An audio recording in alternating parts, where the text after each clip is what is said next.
This is the second episode of my presentations. Please support this program by selecting like, subscribe, and requesting notifications when our next episode is available.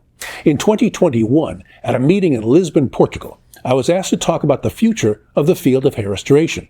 It's always tricky to predict the future, and I decided to have a little fun with it. So let's take a look. Hi, I'm Dr. Robert Haber, hair loss expert and hair transplant surgeon from Cleveland, Ohio. Join me and the Hair Transplant Road Show as I travel the globe seeking answers to important surgical and non-surgical hair loss questions from the true experts in the field.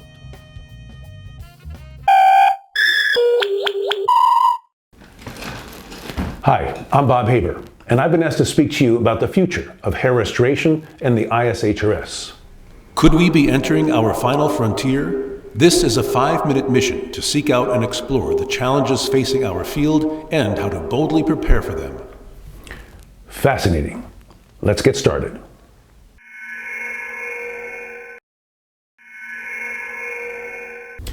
Talks about our future used to be straightforward. When will we reach 2,000 grafts per session, or 3,000 grafts? Or when will Ken Washenick stop saying that hair cloning was just 5 years away? Today, discussing our future is more existential, and more than one potential pathway ahead of us would result in the elimination of our very identity as hair restoration surgeons. The reality is that compared to 15, 10, or even 5 years ago, the state of our art is so advanced that there's just not that much room for improvement. We can move as many grafts as we want using FUT or FUE and can expect excellent growth with beautiful hairline design. So what happens when the future has no place to go? Human intelligence hasn't changed much in the past 25 years, but computer memory and technology has become vastly more powerful. Today's hair transplant robots are better than beginner surgeons, but nowhere as good as an expert with a handheld device. But advances in technology and mechanics are inevitable, and some experts predict that computers and robots will replace all physicians as soon as the year 2035. Science fiction writers try to predict the future, and if they are correct, human physicians have no place in that future. In this scene from Star Wars: The Empire Strikes Back, Luke Skywalker loses his hand in battle. A new hand is soon attached, not by a human surgeon, but by a robot. And here's Revenge of the Sith. Medically, she's completely healthy. For reasons we can't explain, we are losing her.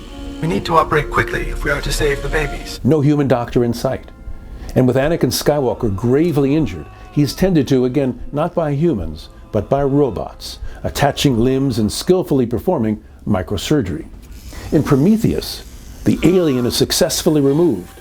By a human surgeon? No. By a robot surgeon within an autonomous pod, including a very nice stapling job.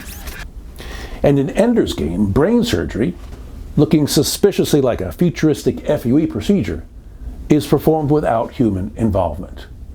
Not a believer in science fiction? This is the latest Da Vinci robot, the XI, far more advanced than the model that spawned the Artis, 4 independent arms. Imagine a fully perfected, multi-armed FUE robot that harvests and plants thousands of grafts per hour with only seconds of out-of-body time. If that happens, anyone owning one of these robots will be able to offer hair restoration that exceeds what you and I can do today. Or what if the brilliant researchers in our field perfect hair cloning and can deliver thousands of hair follicles to our office ready for implantation? How do we redefine our role in that scenario?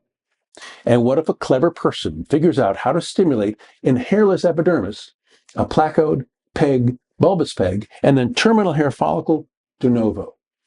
All they need is the proper signal, and then a cream or injection will grow all the hair a person could want, and we are all out of our jobs. And if all that sounds safely in the very distant future, what happens if we fail to keep transplant surgery in the hands of surgeons? That is the real risk we face today. There are thousands of procedures in medicine that involve cutting tissue, but only one removes tissue smaller than a grain of rice, which to many makes it a procedure that is quite minor. But it's not. An excised follicular unit is a full-thickness skin graft, and transplanting it is surgery. We can sit back and wait for the future, or we can try to direct the future, preserving hair transplantation as a surgical procedure performed by surgeons. In some respects, the future's already here, with technology we can use in our offices. Today, we can design, 3D print, and use in our practice tools customized for our specific needs.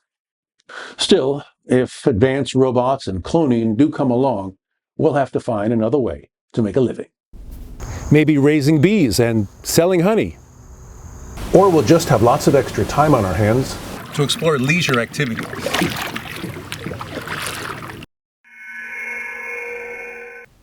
Well, whatever happens, I hope we get to spend lots of time together. I'll see you in the future.